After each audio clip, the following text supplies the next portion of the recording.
Bismillahirrahmanirrahim. Assalamualaikum warahmatullahi wabarakatuh. Selamat pagi Ibu dan Bapak S1 Keperawatan Non-Reguler.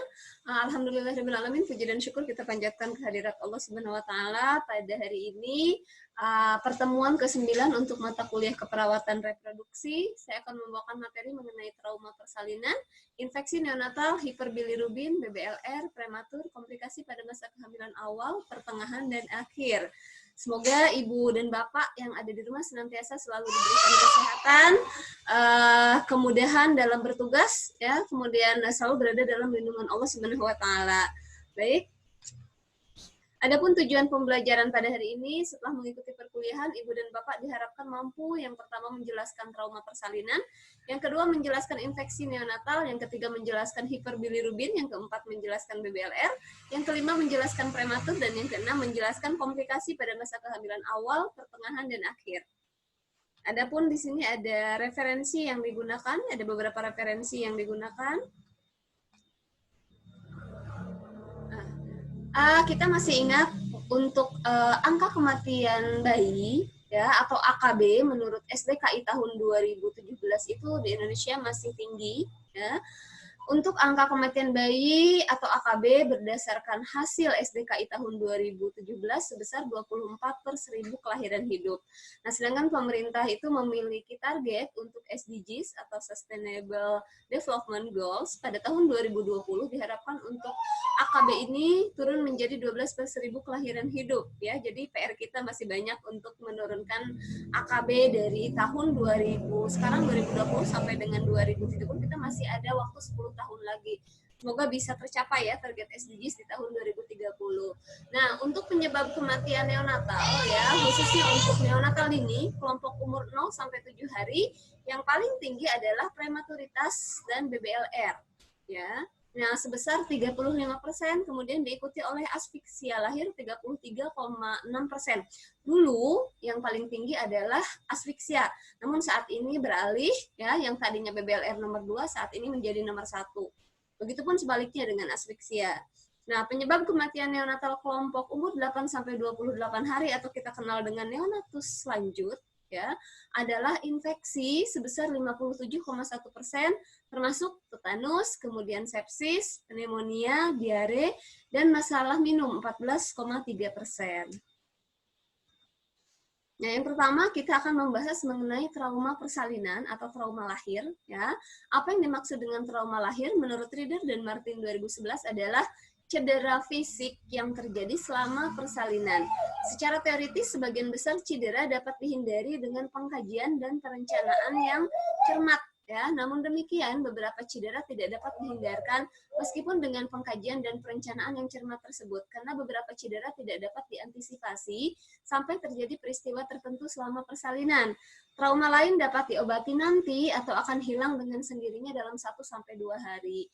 Contoh mungkin yang kita tidak dapat, yang dapat misalkan ya kita kaji atau perencanaan dengan cermat, ibu yang beresiko untuk mengalami CPD ya atau panggul sempit ya. Kemudian untuk yang partus lama ya, kemungkinan itu kalau yang partus lama salah satunya terjadi kaput succedaneum ya, atau misalkan sepalhematom ya dan sebagainya.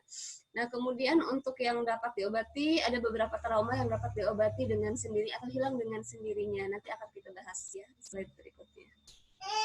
Nah, adapun faktor risiko dari trauma lahir menurut Kemenkes RI 2010 ya. Yang pertama adalah makrosomia, yaitu berat lahir lebih dari 4.000 gram atau kita kenal dengan giant baby ya atau bayi besar ya. Kemudian yang kedua adalah primipara ya atau perempuan yang pertama kali melahirkan atau hamil dan melahirkan ya. Kemudian oligohydramnion, kemudian persalinan ganda atau persalinan majemuk ya atau gemeli. Kemudian malpresentasi ya, presentasi selain belakang kepala membokong misalkan ya, dan presentasi dahi dan sebagainya.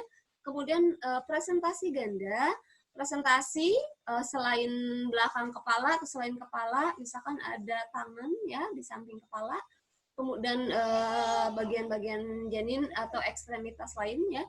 Kemudian disproporsi kepala panggul atau kita kenal dengan CPD, cephaloproportion Cervix ya, mohon maaf, panggul disproportion.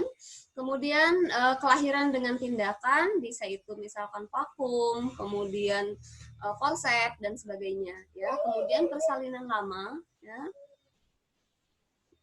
Untuk persalinan lama kemarin di JNPKKR kita sudah menjelaskan ya mengenai untuk primi dan multipara berbeda ya. Kemudian persalinan precipitatus ya atau proses persalinan yang kurang dari 3 jam, kemudian distosia bahu. Nah, untuk trauma persalinan pada jaringan lunak ya, menurut Kemenkes RI, mohon maaf ini 2010 ya. Yang pertama adalah eritema. Eritema yaitu sering biasanya terjadi pada disproporsi kepala panggul, tandanya adalah kulit kemerahan. Ya, tindakannya dilakukan observasi. Kemudian yang kedua peteki, bercak merah kecil-kecil akibat adanya gangguan atau bendungan aliran darah perifer, sering terjadi pada lilitan tali pusat, kemudian partus lama. Tindakannya adalah observasi. Nah, kemudian yang ketiga adalah ekimosis dan hematom, ya, keterangannya adalah perdarahan yang lebih luas dari peteki.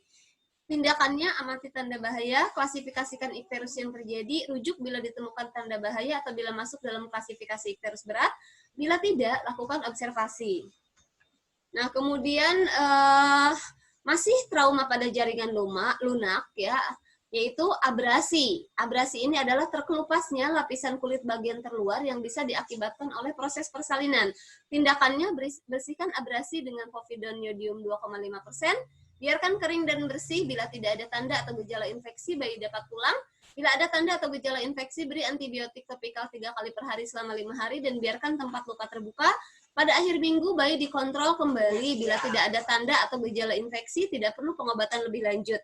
Nah, kemudian terluka, ya, itu terputusnya integritas jaringan kulit, ya, tindakannya basuh luka dengan povidone yodium 2,5%, biarkan luka kering dan bersih. Ini tindakan di rumah sakit ya Bu Bapak. Bila luka terbuka, tautkan dengan plester menyeberang luka dan biarkan 1 minggu.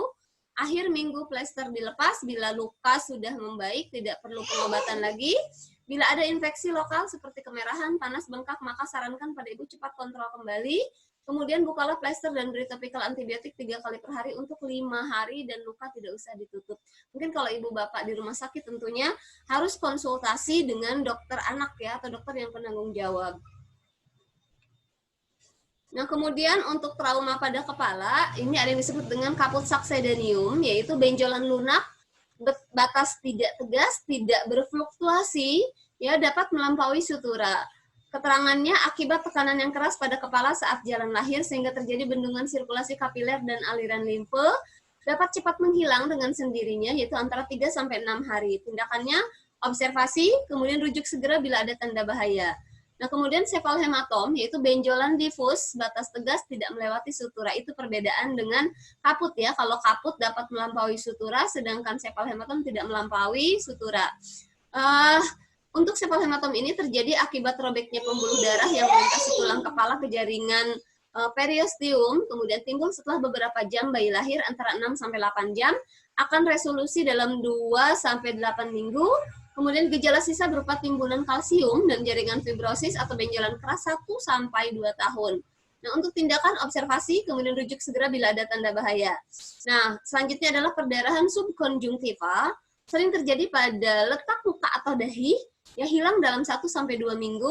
Tindakannya sama dengan cephalhematom dan kaput, ya. Kemudian paresis saraf facialis perifer, ya, terjadi akibat penekanan yang keras seperti partus lama. Kemudian kelumpuhan otot wajah terlihat segera setelah lahir, akan sembuh sendiri dalam beberapa minggu. Ya, untuk tindakannya sama dengan perdarahan subkonjungtiva, cephalhematom dan kaput succedaneum.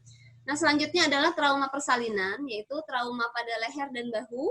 Ya, biasanya terjadi fraktur klavikula, sering terjadi terdapat benjolan dan bayi menangis pada perabaan klavikula, ya, terutama pada saat kita melakukan pemeriksaan fisik.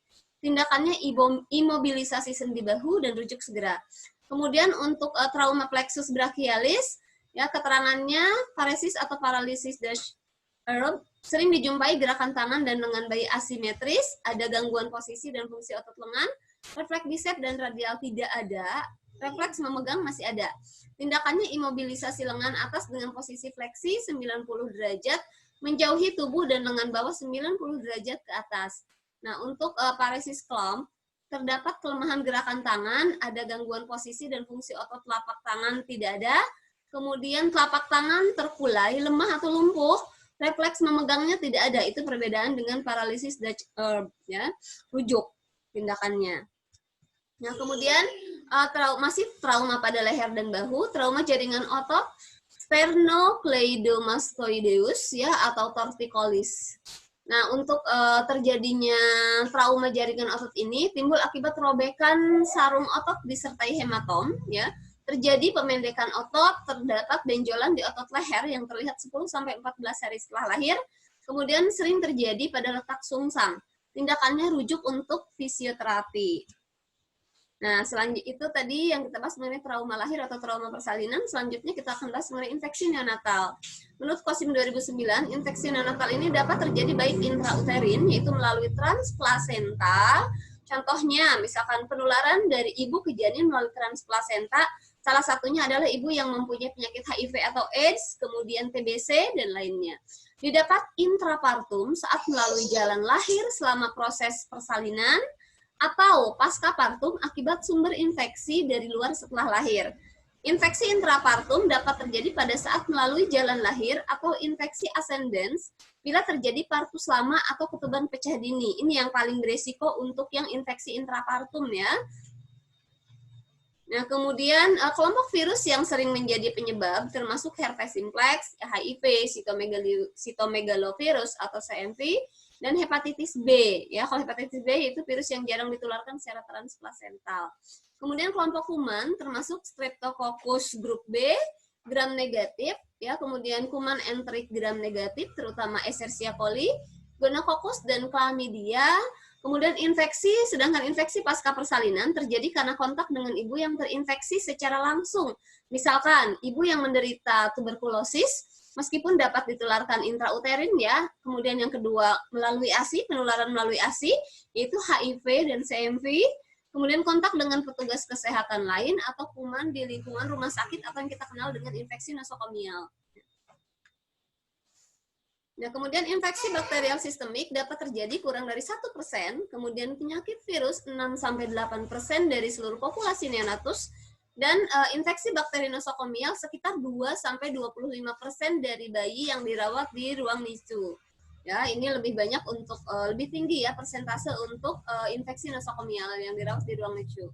Kemudian infeksi awitan dini apabila terjadi dalam hari pertama kehidupan pada umumnya disebabkan karena infeksi intrauterin atau intrapartum, sedangkan infeksi awitan lambat terjadi sesudah umur 7 hari dan sering terjadi selama pasca persalinan dan akibat kolonisasi nosokomial. Nah, untuk diagnosis infeksi neonatal, ya, yang pertama bisa kita lakukan anamnesis. Kalau misalkan infeksi kan salah satu tandanya biasanya bayinya misalkan rewel, kemudian demam, ya, dan sebagainya. Kemudian pemeriksaan klinis adalah pemeriksaan yang dilakukan oleh petugas kesehatan. Misalkan ada tanda untuk suhunya itu lebih dari normal, ya, atau ada demam dan sebagainya. Kemudian pemeriksaan penunjang untuk laboratorium, ya. Nah, kemudian diagnosis pasti infeksi neonatal ditegakkan berdasarkan yang pertama biakan darah, kemudian cairan cerebrospinal, kemudian urin, kemudian infeksi lokal. Nah, itu yang tadi infeksi yang bisa diperiksa di laboratorium ya. Kemudian selanjutnya adalah hiperbilirubinemia. Yang dimaksud dengan hiperbilirubinemia adalah keadaan di mana terjadi peningkatan kadar bilirubin dalam darah lebih dari 5 mg per dl, yang secara klinis ditandai oleh adanya ikterus dengan faktor penyebab baik fisiologis maupun non-fisiologis, menurut Matindas 2013. Nah, pada bayi baru lahir, hiperbilirubemia sering terjadi oleh karena kemampuan hati bayi yang masih kurang untuk mengeksekresikan bilirubin yang terus diproduksi. Nah, untuk faktor risiko hiperbilirubinemia ada 3. Yang pertama adalah ASI yang kurang ya. Jadi tidak cukupnya asupan nutrisi yang masuk ke usus ya untuk memproses pembuangan bilirubin dari tubuh ya, itu akan menyebabkan terjadi hiperbilirubinemia. Untuk ASI yang kurang ini biasanya ya banyak kasus terjadi pada bayi prematur yang ibunya tidak memproduksi cukup ASI ya. Nah, kemudian yang kedua adalah peningkatan jumlah sel darah merah. Peningkatan jumlah sel darah merah ini dengan penyebab apapun berisiko untuk terjadinya hiperbilirubinemia. Contohnya, bayi yang memiliki golongan darah yang berbeda dengan ibunya, kemudian lahir dengan anemia akibat abnormalitas eritrosit atau erithrositosis ya, atau mendapat transfusi darah, kesemuanya itu beresiko tinggi untuk mengalami hiperbilirubinemia. Nah, kemudian yang ketiga adalah infeksi atau inkompatibilitas ABO-RH. Nah, untuk yang infeksi atau inkompatibilitas ABO-RH ini ya, bermacam infeksi yang dapat terjadi pada bayi atau ditularkan dari ibu ke janin di dalam rahim dapat meningkatkan risiko hiperbilirubinemia yang meliputi misalkan infeksi kongenital, kemudian virus herpes, kemudian sifilis kongenital, rubella, sepsis. Ya. Nah, kemudian gejala klinis pada hiperbilirubinemia itu apa saja? Ya, sebagian besar kasus hiperbilirubinemia tidak berbahaya, tetapi kadang-kadang kadar bilirubin yang sangat tinggi bisa menyebabkan kerusakan otak atau kita kenal dengan kern icterus, ya, mohon maaf. Kemudian gejala klinisnya rasa kantuk, tidak kuat menghisap ASI atau susu formula. Yang ketiga muntah, kemudian opistotonus, kemudian mata berputar-putar ke atas, ya, kejang, dan yang paling parah bisa menyebabkan kematian. Efek jangka panjang kern icterus ini ialah retardasi mental, ya, kemudian kelumpuhan serebral, tuli, dan mata tidak dapat digerakkan ke atas. Nah, untuk diagnosis ya, untuk diagnosis yang pertama bisa dilakukan secara visual, yang kedua bilirubin serum, yang ketiga melalui bilirubinometer transkutan, yang keempat pemeriksaan bilirubin bebas dan CO. Nah, sedangkan untuk pengobatan bisa melalui fototerapi, intravena imunoglobulin, kemudian transfusi pengganti, kemudian penghentian ASI, kemudian terapi medikamentosa. Nah, secara visual ya, untuk untuk diagnosis secara visual ya, secara evidence based pemeriksaan metode visual tidak direkomendasikan ya. Namun bila terdapat keterbatasan alat masih boleh digunakan hanya untuk tujuan screening saja. Nah, kenapa tidak direkomendasikan untuk visual ini? Memiliki angka kesalahan yang cukup tinggi sehingga bias penilaian pada neonatus kulit berwarna terusnya ya, khususnya pada neonatus untuk yang memiliki kulit yang berwarna itu kurang efektif. Kemudian yang kedua adalah bilirubin serum ya. Untuk bilirubin serum ini pemeriksaan bilirubin serum merupakan baku emas penegakan diagnosis icterus neonatorum serta untuk menentukan perlunya intervensi lebih lanjut. Nah, kemudian bilirubinometer transkutan ya, instrumen spektrofotometrik dengan prinsip kerja memanfaatkan bilirubin yang menyerap cahaya atau panjang gelombang 450 nm. Cahaya yang dipantulkan merupakan representasi warna kulit neonatus yang sedang diperiksa. Ya. Nah, jadi kalau cahaya buatan, ya mohon maaf itu kurang efektif. Nah, kemudian pemeriksaan bilirubin bebas dan CO. Bilirubin bebas dapat melewati sawar darah otak secara difusi. Oleh karena itu, enselopati bilirubin dapat terjadi pada konsentrasi bilirubin serum yang rendah. Beberapa metode digunakan untuk mencoba mengukur kadar bilirubin bebas, antara lain dengan metode oksidase peroksidase. Nah, prinsip cara ini berdasarkan kecepatan reaksi oksidasi peroksidasi terhadap bilirubin, di mana bilirubin menjadi substansi tidak berwarna. Nah, ini contoh gambar untuk yang fototerapi ya, untuk penata laksanaan pada bayi yang atau pengobatan hiperbilirubinemia. Fototerapi dapat digunakan tunggal atau dikombinasi dengan transfusi pengganti untuk menurunkan bilirubin. Bila neonatus dipapar dengan cahaya berintensitas tinggi, tindakan ini dapat menurunkan bilirubin dalam kulit Secara umum, fototerapi harus diberikan pada kadar bilirubin indirect 4-5 mg per dl. Mungkin Ibu dan Bapak sudah biasa ya untuk melihat atau fototerapi seperti ini di rumah sakit, di tempat kerja Ibu dan Bapak. Nah, kemudian yang kedua adalah intravena immunoglobulin atau IV. Pemberian IV digunakan pada kasus yang berhubungan dengan faktor imunologi pada hiperbilirubinemia yang disebabkan oleh inkompatibilitas golongan darah, yaitu ibu dan bayi. Pemberian IV dapat menurunkan kemungkinan dilakukannya transfusi tukar.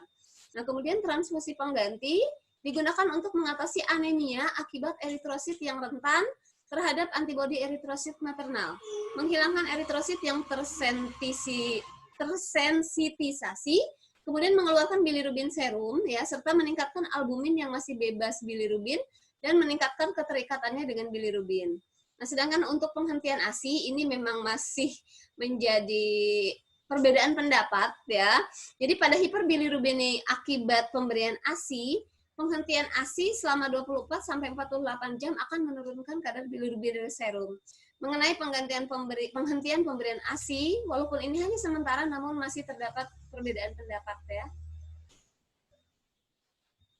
Nah, untuk terapi medikamentosa, fenobarbital dapat merangsang hati untuk menghasilkan enzim yang meningkatkan konjugasi bilirubin dan mengekskresikannya. Obat ini efektif diberikan pada ibu hamil selama beberapa hari sampai beberapa minggu sebelum melahirkan. Kemudian penggunaan fenobarbital postnatal masih menjadi pertentangan, ya, oleh karena efek sampingnya atau salah satunya adalah letargis. Kolestrin dapat mengurangi bilirubin dengan mengeluarkannya melalui urin sehingga dapat menurunkan kerja siklus enterohepatika. Nah, selanjutnya kita akan bahas mengenai BBLR. Istilah BBLR digunakan oleh WHO untuk mengganti istilah bayi prematur, ya. Berat badan lahir rendah atau BBLR adalah bayi yang lahir dengan berat kurang dari 2.500 gram tanpa memandang usia kehamilan, menurut Marby 2012. Nah, sedangkan bayi BBLR adalah bayi dengan berat lahir kurang dari 2.500 gram tanpa memandang masa gestasi. Berat lahir adalah berat bayi yang ditimbang dalam 1 jam setelah lahir, ya. Prevalensi BBLR diperkirakan 15% dari seluruh kelahiran di dunia, dengan batasan 3,3-38% dan lebih sering terjadi di negara-negara berkembang atau sosioekonomi rendah. Ya, karena kenapa di negara yang sosioekonomi rendah? Biasanya, mohon maaf, salah satu penyebabnya adalah dari ibu hamil, ya, ibu hamil yang mengalami status gizi ibu hamil yang kurang, ya, atau kita kenal dengan kalau di Indonesia adalah risiko cake atau kekurangan energi kronik. Salah satu dampaknya adalah menyebabkan BBLR. Nah, ini adalah proporsi BBLR pada anak umur 0-59 bulan menurut provinsi tahun 2018. Ini adalah hasil Riskesdas 2018, ya. Di Indonesia sebesar 6,2%, sedangkan target RPJMN tahun 2019 sebesar 8%. Menurut Sirkesnas 2016 6,9%.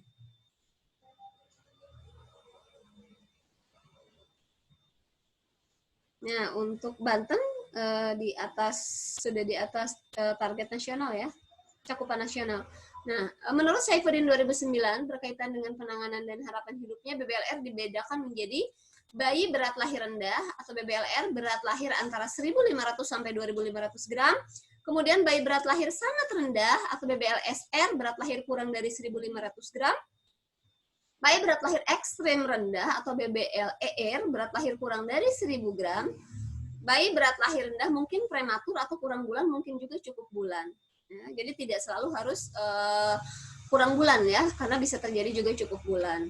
Nah, komplikasi langsung BBLR menurut Sembiring 2019 yang pertama adalah hipotermia, hipoglikemia, gangguan cairan dan elektrolit, hiperbilirubinemia, sindrom gawat napas, patent ductus arteriosus, infeksi, perdarahan intraventikuler, apnea of prematurity, anemia.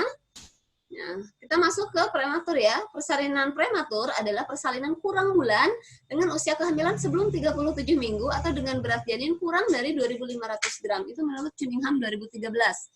Nah, menurut WHO 2012, persalinan prematur dibagi menjadi 3 kategori. Extremely preterm atau kurang dari 28 minggu, very preterm, 28 hingga kurang dari 32 minggu, dan moderate to late preterm atau 32 minggu hingga kurang dari 37 minggu. Nah, menurut Krisnadi 2009, ya, berat badan lahir bayi prematur dibagi dalam kelompok yang pertama BBLR berat bayi 1.500 sampai 2.500 gram, BBLSR berat badan bayi 1.000 sampai 1.500 gram, berat badan lahir ekstrim rendah atau BBLER ya kurang dari 1.000 gram. Nah, faktor predisposisi persalinan preterm menurut Kemenkes RI 2013 yang pertama adalah usia ibu kurang dari 18 tahun atau lebih dari 40 tahun, kemudian hipertensi, perkembangan janin terhambat, solusio plasenta, plasenta previa, KPD, infeksi intrauterin, bakterial vaginosis, cervix incompetence, kehamilan ganda, penyakit periodontal, persalinan preterm sebelumnya, kemudian kurang gizi dan merokok. Nah, komplikasi pada masa kehamilan awal atau trimester 1, kemudian pertengahan trimester 2, dan akhir trimester 3. Yang dimaksud dengan komplikasi kehamilan adalah kejadian patologis penyertaan yang terjadi saat kehamilan. Menurut Ruqyah 2010, komplikasi dan penyulit kehamilan pada trimester 1 dan 2 biasanya adalah yang pertama anemia kehamilan.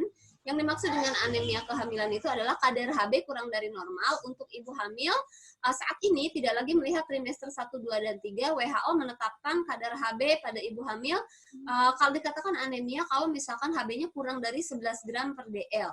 Ya, kemudian hiperemesis gravidarum, ya, kemudian abortus atau keguguran, kemudian kehamilan dengan degenerasi penyakit trophoblast, kemudian kehamilan ektopik terganggu atau KET.